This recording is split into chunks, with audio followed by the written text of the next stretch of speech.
குழுவில் பெயர் ஸ்மார்டி ஸ்மார்ட் லட்சக்கணக்கானவர்கள் தலையில் இரண்டு பயன்படுகிறார்கள்.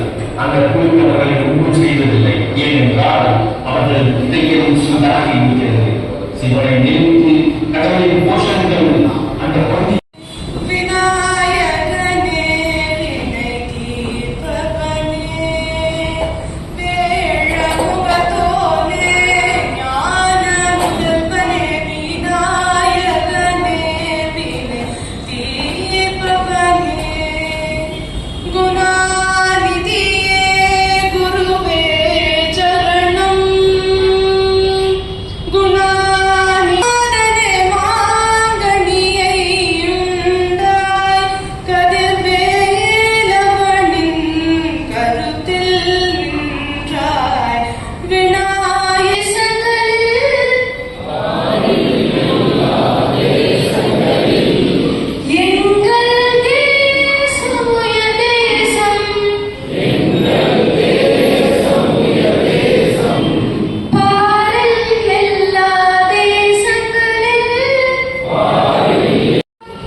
இருந்தாலும் வரவேற்பு சமுதாயம் இருக்கிறதுனால நான் சில பேரை சொல்லி வரவேற்றுட்டு இந்த நிகழ்ச்சியுடைய தன்மைக்கு நான் உங்களுக்கு சொல்லிடுறேன்.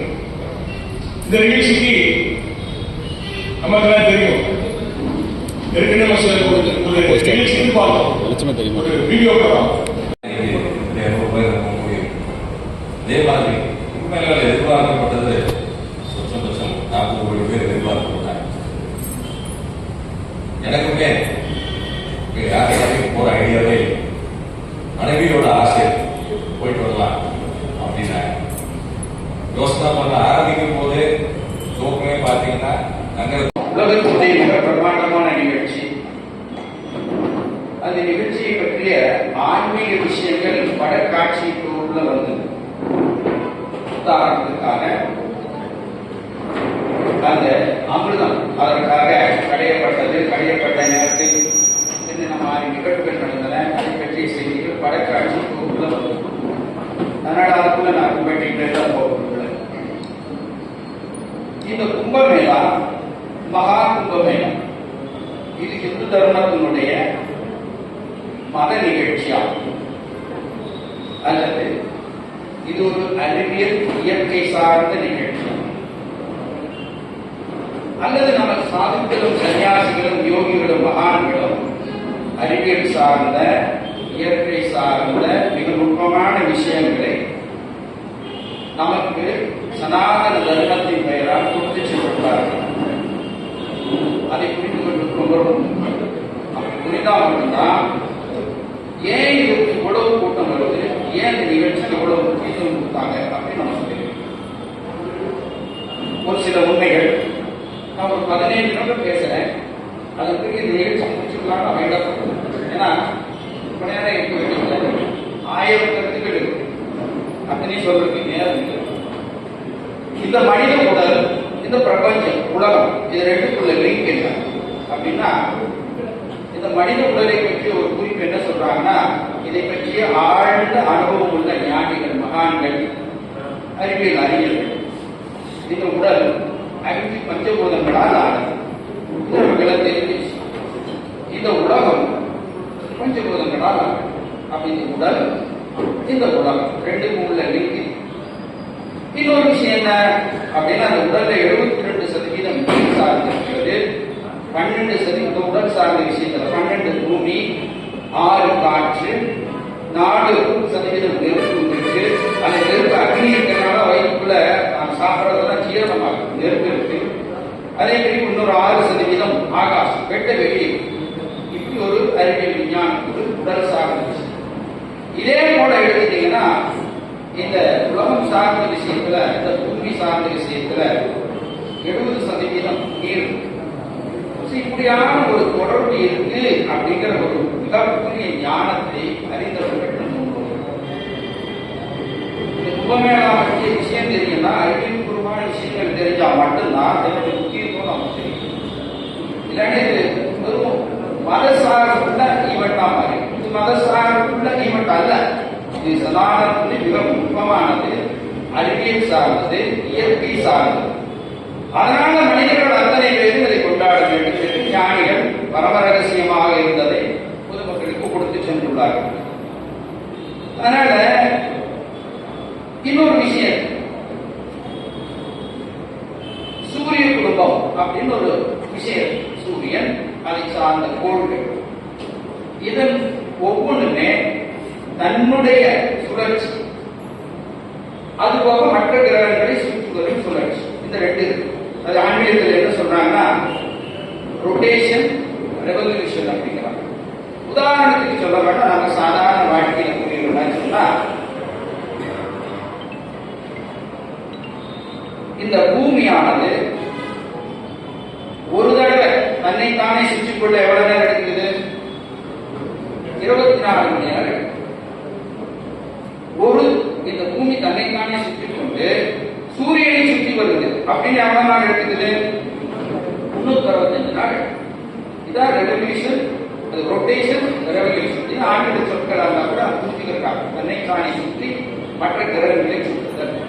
இந்த விஷயம், இந்த உதாரணம் ஒரு பெருமை இதை பற்றி சொல்றதுன்னா, ஒரு தனிநபராக ஒரு பெருமையை சொல்ல வேண்டும் என்றால், ஆதிசங்கரர் இதுக்குள்ள இருக்கிற பரம ரகசியத்தை கண்டுபிடிச்சு அப்படின்னு அவர்தான் நினைச்சிட வேண்டாம். அவருக்கு மேல இன்னொரு ஞானிகளை தான் கண்டுபிடிச்சது.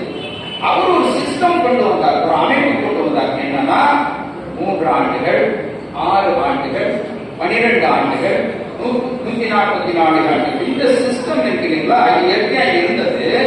இதுல ஆதிசங்கரர் ஒன்று சொல்றார், ஒவ்வொரு 3 ஆண்டுகளுக்குமான இந்த மேளா நடக்கும் பொழுது சாதுக்கள், சன்னியாசிகள், சனாதனிகள் எல்லாம் சந்திச்சு புனித நீராடி அங்க நம்ம தர்மம் பற்றி, நம்ம இன்னும் விஷயங்களை பற்றி பேச வேண்டும். அப்படி ஒரு சிந்தனையை கொடுத்தவர் ஆதிசங்கரர். இது நம்ம மறந்துடக்கூடாது.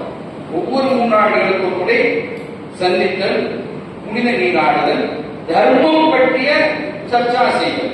இன்றைய காலகட்டத்துக்கு இந்த தர்மம் எங்கே இருக்கு, எப்படி இருக்கு, எப்படி கொண்டு செல்லப்பட வேண்டும், இதை அமைப்பாக மாற்றி கொடுத்தவர் ஆதிசங்கரர். இது நான் புரியணும். இப்ப திரும்ப 12 ஆண்டு 144 ஆண்டுகள் வர என்ன 12 ஆண்டு? நான் முதலே சொன்ன ஒரு சின்ன உதாரணம், நம்ம கண்களுக்கு தெரியக்கூடிய சாதாரண வாழ்க்கை நடக்கக்கூடியது.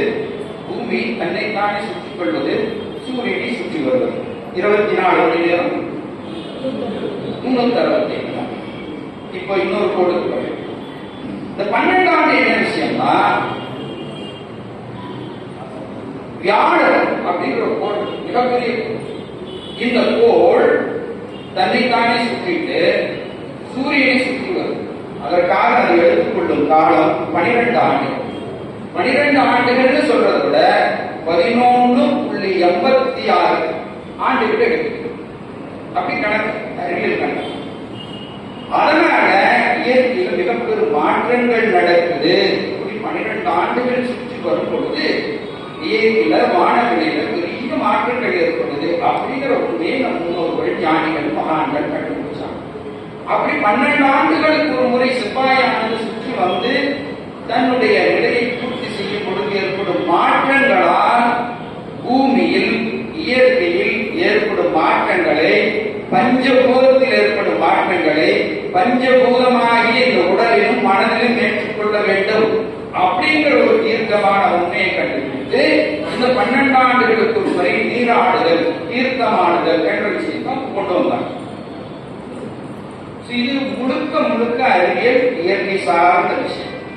நாம் நம்மளுடைய ஞானிகள், மகான்கள் இந்த மனம், இந்த உடல், இந்த பிரபஞ்சம் இதற்குள்ள தொடர்புக்கான ரகசியங்களை தெரிவிச்சதுனால அவர்கள் நமக்கு சில விஷயங்களை பயிற்சிக்காக பாமரனும் புரிந்து கொள்ளும் வகையில் கும்பமேளா அப்படிங்கிற வார்த்தையில சந்திச்சாங்க. கும்பம் என்ன, மேலாண்மை, அதெல்லாம் நிறைய பெரிய விஷயங்கள் இருக்கு, நம்ம அவ்வளவு தூரம் போக வேண்டாம். அப்போ இந்த கடுமையான தியான வாழ்க்கை அதனால முறையில் இருந்ததுனால அவங்களுக்கு பிரபஞ்ச ரகசியங்கள் ரொம்ப சர்வசாதாரணமா தெரியும். இன்னைக்கு டெலிஸ்கோப் வச்சோ வேற ஏதோ நுண்கருவிகளை வச்சோ ஆராய்ச்சி செய்வதை அவர்கள் தன்னுடைய மனதால் அமர்ந்து ஒரு இடத்துல, இமயமலையிலோ ஏதோ ஒரு இடத்துல அமர்ந்து இயற்கையோடு ஒன்றி இயற்கையுடைய ரகசியங்களை கிரகிச்சு அவர்கள் இதையெல்லாம் சீர்படுத்தி கொடுத்திருக்காங்க. கொடுத்தது மட்டுமில்ல,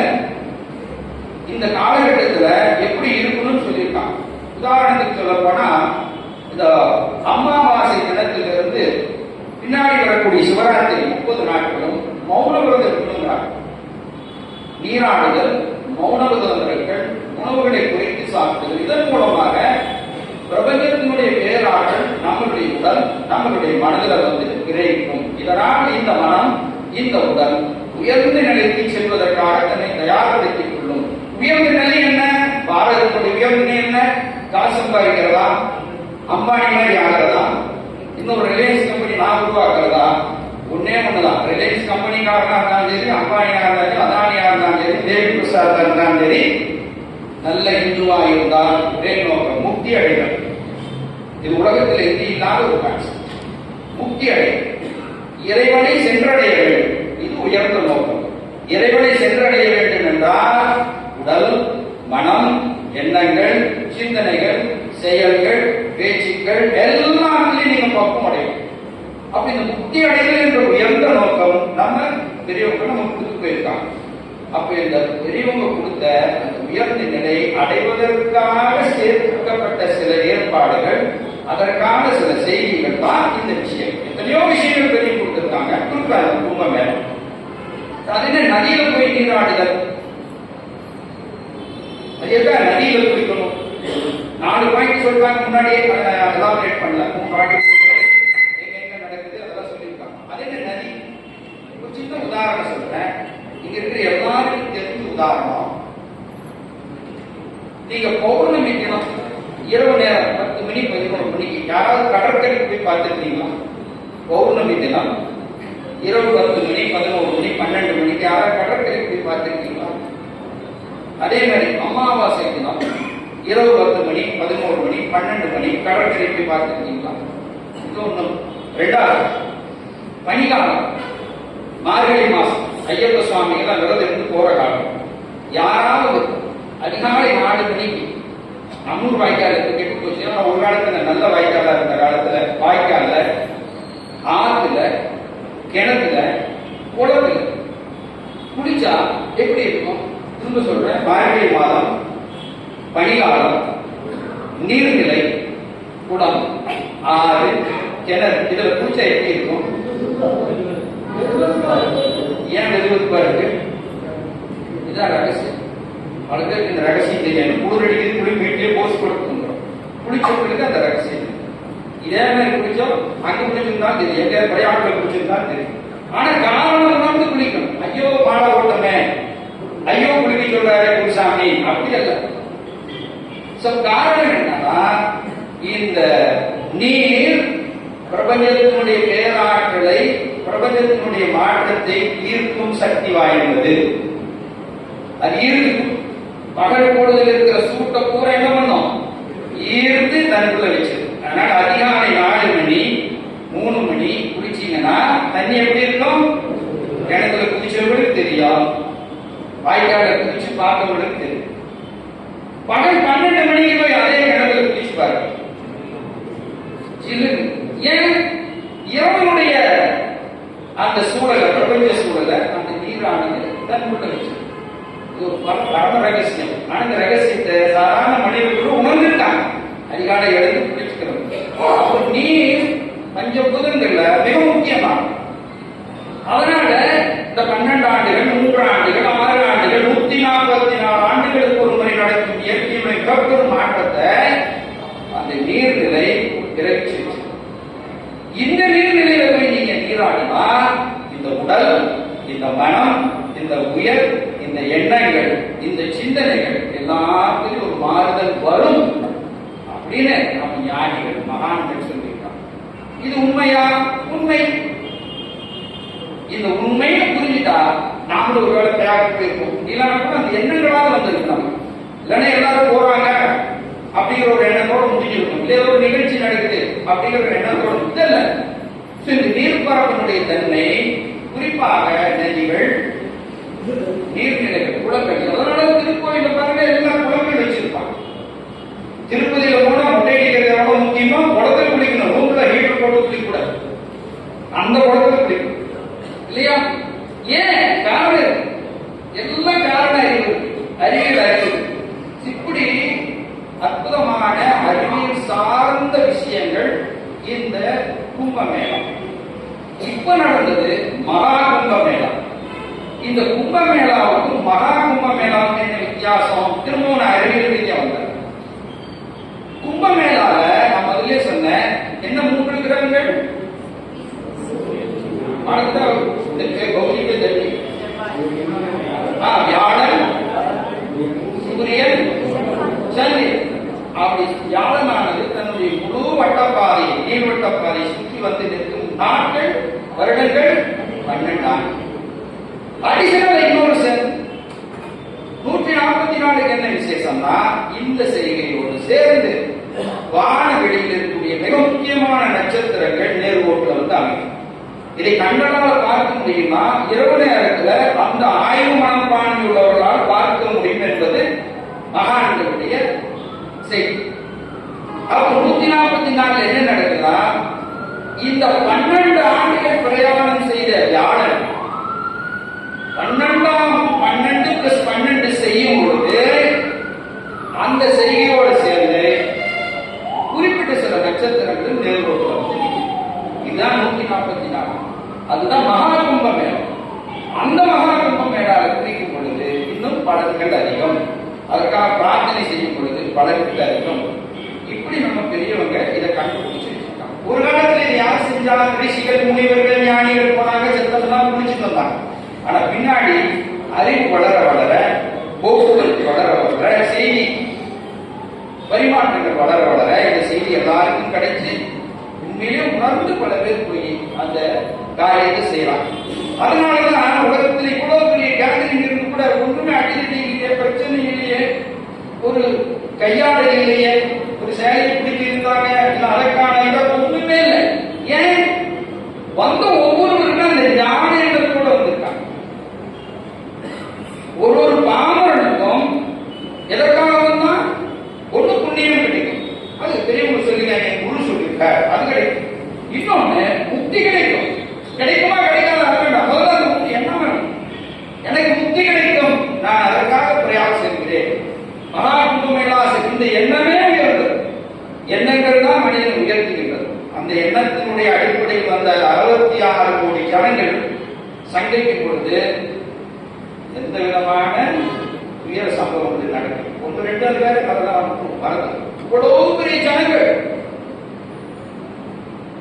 தெரிய. அதனால இந்த மனசு ரொம்ப முக்கியம். இந்த தூய எண்ணத்தோடு வந்திருக்காங்க. இப்ப நாம சொல்றோம் நிறைய ஏற்பாடுகள் நம்ம செஞ்சு இவ்வளவு குறிப்பிட்டாங்க. பத்திரிகையில நம்ம நிறைய படிச்சிருக்கோம். அந்த ஒரு காலத்துல இந்த சனாதன தர்மத்தினுடைய இந்த நடைமுறை போகக்கூடாதுக்காக பல பேர் தியாகம் செஞ்சிருக்காங்க. பல பேர் கொடுமைகள் நடந்திருக்கு, பல விதமான அக்கிரமங்கள் நடந்திருக்கு. அந்த காலகட்டத்தில் ஜனங்கள் நின்றுருக்காங்க. அவர்கள் தான் போட்டுதலுக்குரியவர்கள். 1-2 செய்தியை சொல்றேன். இதை நீ கிராஸ் செக் பண்ணி பார்த்துக்கங்க. இந்த செய்திகள் கேட்டா படிச்சா எப்படி நம்ம ஜனங்கள் இதை விடாப்புக்கா கொண்டு வந்திருக்காங்க, இந்த பாரம்பரியத்தை காப்பாத்திருக்காங்கிற ஒரு உண்மை. 1800 இந்த நாட்டு ஒரு கம்பெனி நம்ம நாட்டை ஆண்டுது. யாரு? East India company. உலகத்துல ஒரு கம்பெனி நாட்டை ஆண்ட கதை உலகத்துல எங்கேயுமே இல்லை. நீங்க பாரத நாட்டில் மட்டும்தான். அப்படி நிறைய கம்பெனி வந்தான். அதுல ஒரு கம்பெனி ஈஸ்ட் இந்தியா கம்பெனி. 1800 அந்த 1800 இவன் பார்த்தான் என்னோட கூட்டம் நிறைய சேர்ந்து. அந்த காலத்துல 1800 காலகட்டம் இவ்வளவு கூட்டம் சேர்த்துது, என்ன பண்ணலாம் இல்ல. அப்ப ஒரு கிரிமினல் அவன் உடனே பார்த்தான் அந்த பிரயாணத்தை தன்னோட கண்ட்ரோலுக்கு எடுத்துட்டான்.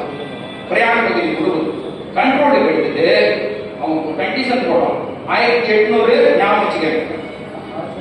யாரெல்லாம் யாத்திரைகள் உள்ள வரீங்களோ ₹1 அரசன் ஈஸ்ட் இந்தியா கம்பெனி கொடுக்கணும். பிரிட்டிஷ் கவர்மெண்ட் இல்ல, ஈஸ்ட் இந்தியா கம்பெனி கொடுக்கணும்.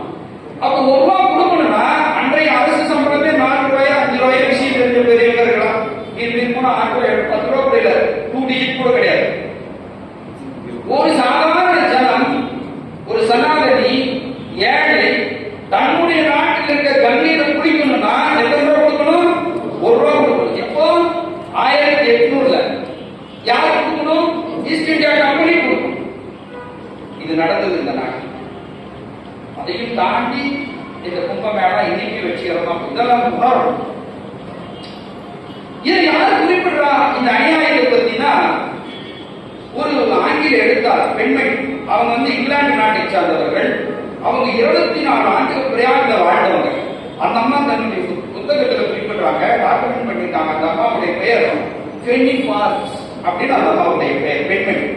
அவங்க இந்த ஒரு ரூபாய் புரிதான் 1800 ரூபாய் என்ன, நீங்களே போய் வீட்டுல உட்காந்து கால்குலேட்டர் கம்ப்யூட்டர் வச்சு கால்குலேட் பண்ணீங்க. ரூபா போட்டுருக்கான். அதான் தன்னுடைய புத்தகத்துல அவங்க பதிவு பண்ணிருக்காங்க. இந்த அநியாயம் 1857 நாம முதல் சுதந்திரம் சொல்றோம், அவன் சிப்பாய் கலர்னு சொல்றான், கேரளப்படுத்துறான். இந்த சமயத்துல பிரயாண் மக்கள் குதிச்சு போய் கிடந்தாங்க. இந்த அராஜகம், ஈஸ்ட் இந்தியா கம்பெனிக்கு அராஜகம், வன்முறை, நம்ம தர்மத்தின் மேலே ஏறிக்கிட்டு இருக்கிற கொடுமை குதிச்சு போய் கிடந்தாங்க. அதனால அங்க மக்கள் மனோபாவம் சுதந்திரத்துக்காக போராடணுங்கிற எண்ணம் இருக்கு. அந்த எண்ணத்தை நிறைய பயன்படுத்தி கொண்டதுல முதல் சுதந்திர போராட்டங்களுக்கு முதல் தளபதியாக இருந்தா நமக்கு எல்லாம் தெரியும் ஜான்சி ராணி. அவங்க இந்த பிரயாக் இருந்திருக்காங்க போராட்ட காலத்துல. பிரயாக் மக்கள் ஜான்சி ராணிக்கு மிகப்பெரிய ஒத்துழைப்பு கொடுத்திருக்காங்க. காரணம் என்ன? இந்த சனாதன தர்மத்தை காப்பாற்றணும், ஈஸ்ட் இந்தியா கம்பெனி பண்ற அநியாயத்தை தடுத்து நிறுத்தணும். எல்லாமே இந்த கும்பமேளா ஒட்டிய நிகழ்வு தான். இது ஒரு செய்தி. 1870 பிரிட்டிஷ்காரன் வந்திருக்கான். பிரிட்டிஷ்காரன் வந்த பிறகு ஒரு சம்பவம் இதெல்லாம் சொன்னா ஜோக்கா, இது நடந்துருக்குமா அப்படின்னு உங்களுக்கு ஆச்சரியமா இருக்கு. திருப்பதி போறோம், போனா முதல்ல என்ன வேலை, குடிக்கிறதுக்கு முன்னாடி என்ன வேலை? திருப்பதி கோயில் மேல போறோம், தரிசனத்துக்கு முன்னாடி குடிக்கிறதுக்கு முன்னாடி என்ன வேலை? பெரும்பாலும் மோட்டோ போடு. இது நம்ம தர்மத்துல சாதாரணமா இருக்கிற ஒரு காரியம், முடிக்காணி. பிரிட்டிஷ்காரன் 1870 இந்துக்கள் நிறைய முடிக்காணி கொடுக்குறாங்க, இதை காசா மாத்தணும்னு முடிவு பண்றாங்க. அப்ப என்ன பண்றாங்கன்னா 3000 வார்கர்ஸ், அப்பவே 3000 அந்த குடியெடுக்கும் தொழிலாளிகள ஒரு என்க்ளோசர், சென்க்ளோசர்னா செட்டு மாதிரி, இங்கதான் நீ போகணும், ஜனங்கள் இங்கதான் போகணும், கவுண்டர்னு சொல்றோம் இல்லைங்களா, அந்த கவுண்டர் தான். இந்த மாதிரி கவுண்டர் போட்டு அந்த கவுண்டருக்குள்ளே தான் போகும் பொழுது ஒரு அந்த முடிவெடுக்கும் தொழிலாளிக்கும் 4 ரூபாய் கட்டணம் கவர்மெண்ட் கொடுக்கும். அப்படி 42,000 இந்த முடிவெடுக்கும் தொழிலாளிகள் வாங்கியிருக்காங்க. அப்ப எத்தனை கோடி ஜனங்கள் வந்திருப்பாங்க, எத்தனை கோடி பேர் முடி எடுத்திருப்பாங்க. இவங்க எல்லாம் சேர்ந்து அரசாங்கத்துக்கு 42,000 1870 கொடுத்திருக்காங்க. திரும்பவும் சொல்றேன், இதெல்லாம் கும்பமேளா வச்சிய செய்திகள் தான். அதே மாதிரி 1882 ஒரு கண்டிஷன் போடுறான். இதுக்கு பிரிட்டிஷ் கவர்மெண்ட் உள்ள இருக்கிற பிராமணர்கள் அவமானப்படுத்துறாங்க. பிராமணர்கள் தான் இந்த நிகழ்ச்சியை நடத்தி கொடுக்குறாங்க இந்துக்களுக்கு, அதனால அவர்களை கட்டுப்படுத்தணும்னு சொல்லிட்டு அவங்களை கட்டுப்படுத்துறாங்க. எப்படி கட்டுப்படுத்துறாங்கன்னா, வர யாத்திரிகள் தான் அரசாங்கத்துக்கு வரி கட்டணும், அதிகமான வரி கட்டணும். அப்போ வரதெல்லாம் பாமர மக்கள், அவங்க அரசாங்கத்துக்கு வரி கட்டினா இயற்கையா என்ன ஆகும்? பிராமணர்களுக்கு கொடுக்கக்கூடிய தட்சண தொகை இதன் மூலமாக பெரிய அடக்குமுறை நடக்குது. அதே சமயத்துல அதே ஆண்டுல அதே பிரயாக நடந்த கும்பமேளால கிறிஸ்துவ மிஷனரிகள் தாராளமாக உள்ள அளவு எதற்காக? மதமாற்றம் செய்வதற்காக. இந்த தடவை இந்த அரசாங்கம் மாற்று மதத்தில் யாரையும் உள்ள அளவு பண்ணி அதெல்லாம் உங்களுக்கு தெரியும். ஏன் காரணம் புரியணும். இந்த பரந்து விரிந்த சிந்தனை நம்ம தர்மத்தில் இருக்கக்கூடிய நமக்கு புரியா அரசாங்க செயல்கள் புரியும். இல்லைன்னா நாமளே அரசாங்கத்தை திட்டிட்டு இருப்போம். என்ன சார் ஏற்பாடு? காரணங்கள் இருக்கு, வரலாறு இருக்கு, உண்மைகள் இருக்கு, சரித்திர உண்மைகள், இது நமக்கு தெரியும். 1917 மகாத்மா காந்தி கும்பமேளா போறாரு. உடனே அரசாங்கம் சொல்லுது, நீங்க கும்பமேளா போறீங்க, இதனால வேற வேற பிரச்சனை வரும். ஒரு பிரச்சனையும் வராது. காந்திஜி அதை சப்போர்ட் பண்ண, காந்திஜி மேல நமக்கு 1000 ஆண்டோ ஒரு சேர்க்கலாம் தான் விடுவான். ஆனா ஒரு ஹிந்துவா சனாதனியா பிடிக்க போனார், அவ்வளவுதான், வேற ஒண்ணுமே இல்லை. அதற்கு போகக்கூடாதுன்னு எதிர்ப்பு கவலைப்பட்டாங்க. ஆனா காந்திஜி போனார். 1942 செகண்ட் வேர்ல்டு வார் ஆரம்பிச்சாச்சு. அந்த செகண்ட் வேர்ல்டு வார் ஆரம்பிச்ச காலத்துல இங்க குயிட் இந்தியா மூவ்மெண்ட், வெள்ளையனை வெளியேறு இயக்கம் ஆரம்பிக்கப்பட்டது.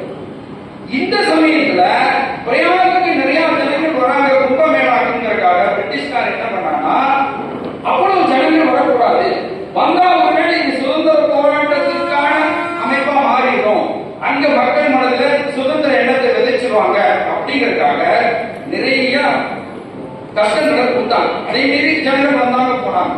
அப்ப இந்த கும்பமேளாங்கிற ஒரு வரலாற்று அப்படின்னு நாம் படிக்கும் பொழுது அறிவியல் சார்ந்த விஷயங்கள் இருந்தா கூட எவ்வளவு அடக்குமுறைகள், எவ்வளவு அநியாயங்கள், எவ்வளவு எந்த நாட்டுல இங்கிருந்து போய் பிரிட்டிஷ் கவர்மெண்ட் அங்க முடியல, ஜேம்ஸ் நதியில் குடிக்கிறது இல்ல, நம்ம ஊர்ல இருக்கிறது நம்ம நதியில் குடிக்கிறதுக்கு இவ்வளவு கட்டுப்பாடுகள், இவ்வளவு விஷயங்கள் இருக்கு.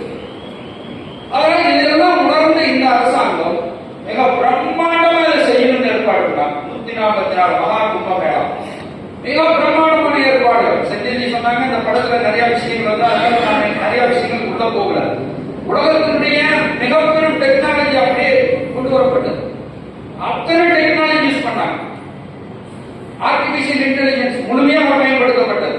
1,50,000 டாய்லெட்டுகள், 10,000 சானிட்டரி ஒர்க்கர்ஸ், 1,60,000 டெம்பரரி டென்ட் அமைக்கப்பட்டது. போலீஸ் அவர்கள் சார்ந்த 40,000 முழுக்க பயிற்சி அளிக்கப்பட்ட போலீஸ்காரர். முதல்ல அவர் சொன்ன லத்தியெல்லாம் கிடையாது, எல்லாரையும் வரவேற்கணும், எல்லாரையும் நமஸ்காரம் பண்ணணும், அப்படியே பயிற்சி அளிக்கப்பட்ட காவல்துறையினர். இவர்களுக்கு சப்போர்ட்டாக உத்தரப்பிரதேசத்தில் இருக்கக்கூடிய பிஎஸ்சி சொல்லக்கூடிய ஒரு ஆர்ம்டு போர்ஸ், அதே மாதிரி NDRF சொல்லக்கூடிய டிசாஸ்டர் மேனேஜ்மெண்ட் அவர்கள், சென்ட்ரல் கவர்மெண்ட் CARF இத்தனை இறக்கலாம்.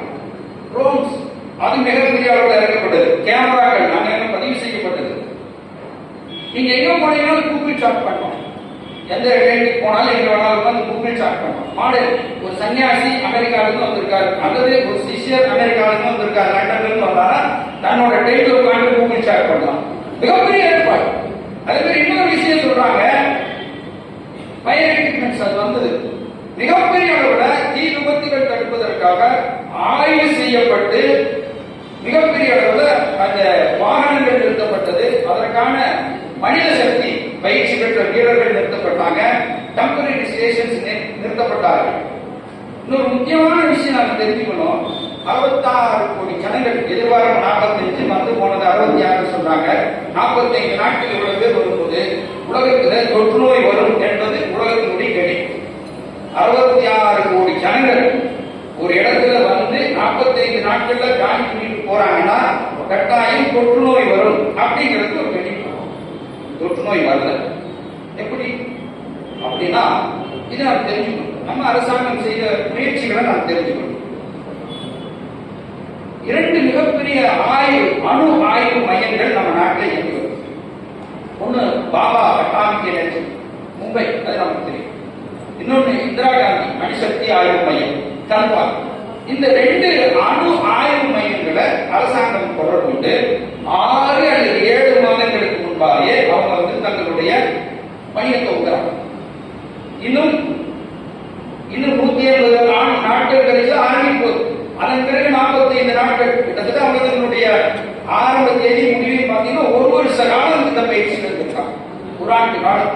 என்ன பயிற்சி, என்ன முயற்சி அப்படின்னா இருக்கக்கூடிய ஒரு மாடர்ன் டெக்னாலஜி அதை யூஸ் பண்ணிட்டாங்க. உலகத்தில் எங்கேயுமே அது நடந்தது. இதெல்லாம் தெரிஞ்சுக்கணும். நம்மளுடைய பெருமை, அரசாங்கம் செய்த சாதனை என்ன அப்படின்னா ஒரு மனிதனும் பயன்படுத்தினா நம்ம வீட்டு பாத்ரூம் எடுத்துக்கோம். 4 பேர் இருக்கிற பாத்ரூம் யூஸ் பண்ண என்ன ஆகுது, 3 நாள் கழுவுல 4 நாள் கழுவுல என்ன ஆகும்.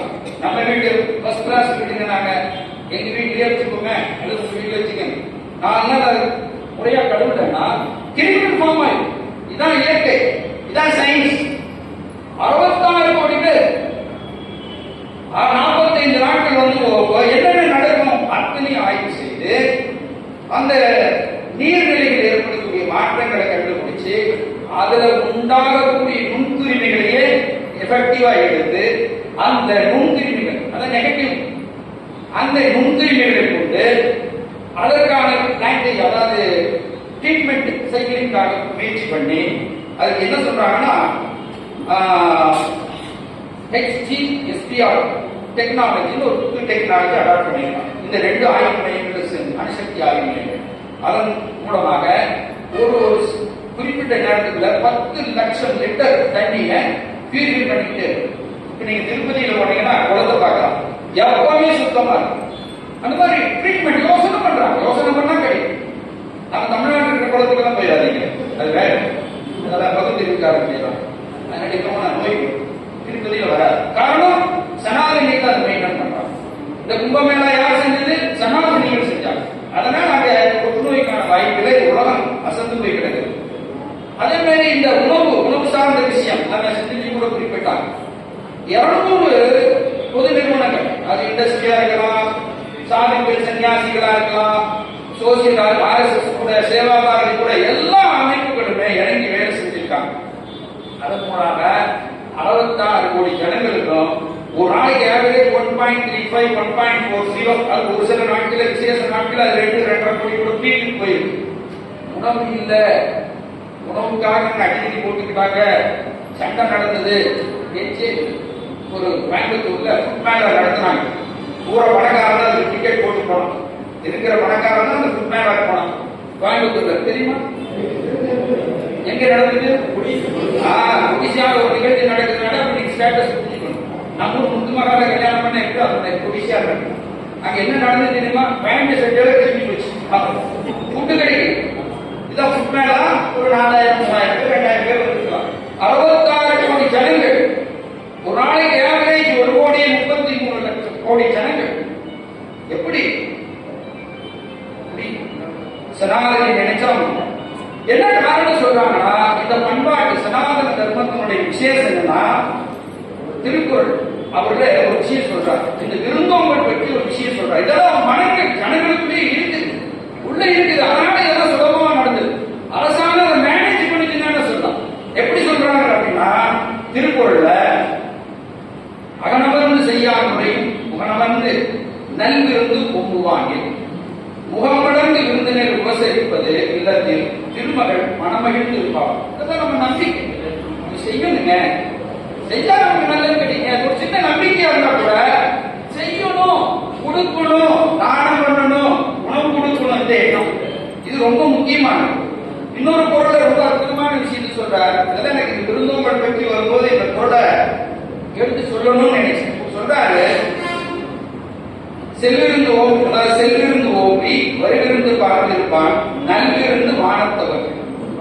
போனவங்க வந்தவங்களுக்கு எல்லாம் வரவேற்று வரக்கூடிய விருந்தினரை எதிர்பார்த்து உட்கார்ந்து இருக்காங்க. வந்தவங்களுக்கு எல்லாம் உணவு வந்துடும், இனி வருவாங்க உட்கார்ந்து விருந்து கொடுக்கறக்கா உட்கார்ந்து இருக்காங்க. யாரோட கெஸ்டா இருப்பானா? தேவர்களுடைய கெஸ்டா இருப்பான். அப்படின்னு தேவர்கள் 4 பேர் கேட்டு வர கூப்பிடுவாங்க. அதுல செல்விருந்து ஓம்பி வருகிருந்து பார்த்திருப்பான், நல்கிருந்து வானத்தவர். இந்த மாதிரி கொள்கை சிந்தனைகள் தான் நம்ம சனாதன தர்மத்துல ஒரு பாமரனுக்கு இருந்திருக்கு. அதனாலதான் அம்பானி கொட்டுறார், அதானி கொட்டுறார், சாதாரண கொட்டுறார், எல்லாரும் கொட்டுறார். இன்னைக்கு பழனியாத்திரை போனீங்கன்னா 50 பேருக்கு உணவு போடுவாங்க, 500 பேருக்கு உணவு போடுவாங்க. என்ன ஆளுக்கு போடுங்க இல்லைங்க, அதெல்லாம் போட முடியாது, தண்ணி கொடுப்பாங்க இல்லைங்க, அதெல்லாம் முடியாது, குடிக்கிறதுக்கு பைப் போட்டு கொடுப்பாங்க, எதோ ஒன்று செய்வாங்க. பார்த்துருக்கீங்களா? கார் குடிச்சுடுவாங்க, மருந்து போடுவாங்க. இது விருந்தோம்பலுடைய உணவு மட்டும் இல்ல, விருந்தினருக்கு என்னென்ன செய்யணுமோ அத்தனை செய்யக்கூடிய ஒரு அற்புதமான பண்பு இங்க நம்ம கிட்ட இருக்கு. இந்த விஷயங்கள் எல்லாமே நாம மனதில் கொள்ளணும். இந்த காரணங்கள்னால, இந்த செயல்கள்னால இந்த 144 ஆண்டுகளுக்கு நடக்கக்கூடிய இந்த மகா கும்பமேளா உலகம் பார்த்து வியக்கக்கூடிய மிகப்பெரும் கும்பமேளாவா இருந்தது. இதுல இன்னும் 2-3 விஷயங்களை சொல்லி நான் நிகழ்ச்சியை நிறைவு செய்யலாம். முதல்ல காட்டினாங்க, யுனெஸ்கோ வந்து மிகப்பெரிய ஒரு பாராட்டி இருக்கு. வேர்ல்டு கின்னஸ் வேர்ல்டு ரெக்கார்ட்ல மிகப்பெரிய ரெக்கார்டு. இதெல்லாம் யாருமே செய்ய முடியாதுங்க, யாருமே கற்பனை பண்ண முடியாது, செய்ய முடியாத அளவுக்கு இந்துக்கள் தான் செய்ய முடியும். பாரத நாட்டில் மட்டும்தான் நடக்கும், சனாதனிகள் மட்டும்தான் செய்ய முடியும், யாருமே செய்ய முடியாது. அனுபவம் கிடையாது, எனக்கு அனுபவம் கிடையாது, எனக்கு அறிவு கிடையாது. 66 கோடி ஜனங்கள் வருவாங்க ஒரு கற்பனை இருக்க உலகத்தில் எவனாலும் முடியாது. அமெரிக்கா, ரஷ்யா போன்ற பல நாடுகளுடைய தொகுப்பு ஜனங்கள் 45 நாள் வந்து போயிருக்காங்க. அப்ப இது மகான்களை நம்ம நினைச்சு பாராட்டணும். இதற்கான விஷயங்களை குறித்து செய்த ஞானிகள் அவர்களை நினைச்சு பாராட்டணும், குருமார்களை நினைச்சு பாராட்டணும், அவர்களை மனதில் கொள்ளணும். அவர்கள் மட்டுமில்ல, சாதாரண ஜனங்களை நினைச்சு பாராட்டணும். அவர் சொன்னார், ரிக்ஷா ஓட்டுறவர், அவர் இவர் எல்லாருமே மனோபாவம் அப்படி இருந்தது. படம் கொடுக்கிறவர் அவருடைய தியாகத்தை எடுத்து பாருங்க, அவருடைய தியாகம் பாருங்க. டைவடிக்கிறதுக்காக நிறுத்தப்பட்டிருக்காங்க. ஒரு ட்ரோன் வந்து இறக்கியிருக்காங்க கடல். அந்த ட்ரோனுடைய கெப்பாசிட்டி என்னன்னா, நல்ல ட்ரோன் பார்க்கிறோம், எங்க பார்க்கிறோம், கல்யாணம் போட்டோ எடுக்கிறதுல பயன்படுத்துறது பார்க்கிறோம். 330 அடி ஆழத்துல ட்ரோன் இறக்குறாங்க. எதுக்காக? ஏதாவது ஒரு சூழ்நிலை யாராவது ஒருத்தனுக்கு ஒரு விபத்து ஏற்பட்டா, நீர்க்கடியில் போய் சிக்கிட்டா தேடி கண்டுபிடிக்கும். ஒரு ஆள் கூட அப்படி ஆகல. ஆனா அரசாங்கம் 330 ட்ரோன் அந்த மாதிரி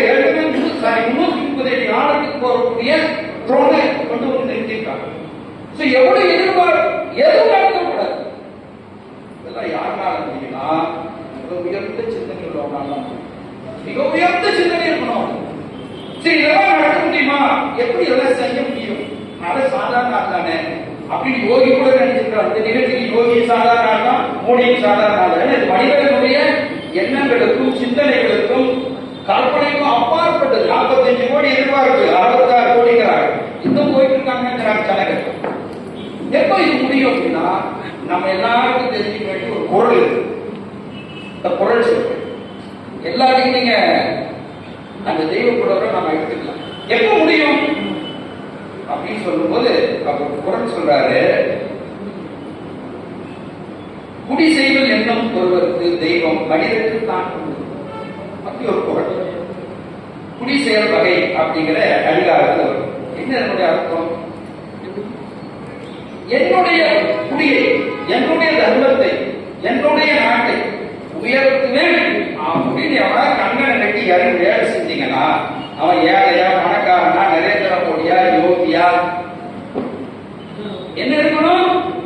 என்னுடைய குடியை, என்னுடைய மக்களை, என்னுடைய நாட்டை, என்னுடைய தர்மத்தை உயர்த்துவேன் அப்படின்னு எனக்கு வேலை செஞ்சீங்கன்னா என்ன நடக்குன்னு தெய்வ புலவருடைய வாக்கு. அப்படியே நம்ம சொல்றாரு, தெய்வம் தனது ஆடையை இறுதி கட்டி கொண்டு நிற்கின்றார். தெய்வம் எப்படி நிற்கும்? நீ களத்தில் இறங்கினா தெய்வம் எப்படி நிற்கும்? தன்னுடைய ஆடையை இறுதி கட்டி கொண்டு முன்னே நிற்கும். கடவுளுடைய வாக்கு. இதெல்லாம் மறக்கக்கூடாது. இப்படி செய்ய வேண்டும் ஒருவருக்கு தெய்வம் மனிதனுக்கு தான் உண்டு. மனிதனுக்கு இறுதி கட்டிட்டு வந்து நிற்கலாம் தெய்வம். இந்த வார்த்தைகள் இதெல்லாம் மனதில் புரிஞ்சிருக்கு. நான் தமிழ சொல்றேன், அவங்களுக்கு வேற புரிஞ்சிருக்கு.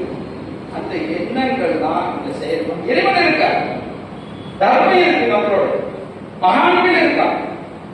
சரி, எப்படி மகான்கள் வராங்கன்னு தெரியல, போறாங்கன்னு தெரியல. எங்க போறாங்க இப்போ?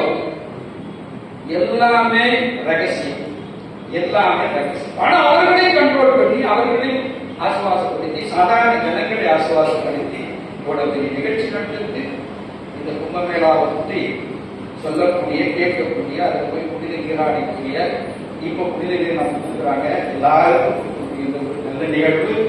இதுல பேசக்கூடிய வாய்ப்பு கொடுத்த அனைவருக்கும் எனக்கு பணிவான நமஸ்காரத்தை தெரிவித்து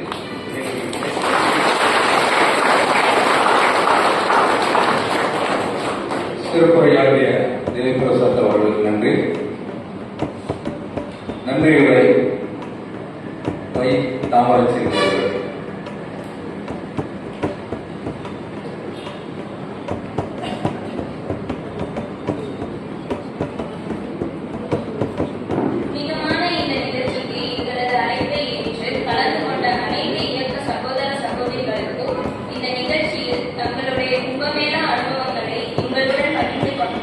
வடக்குறிச்சி எம்எல்ஏ டாக்டர் சி.கே.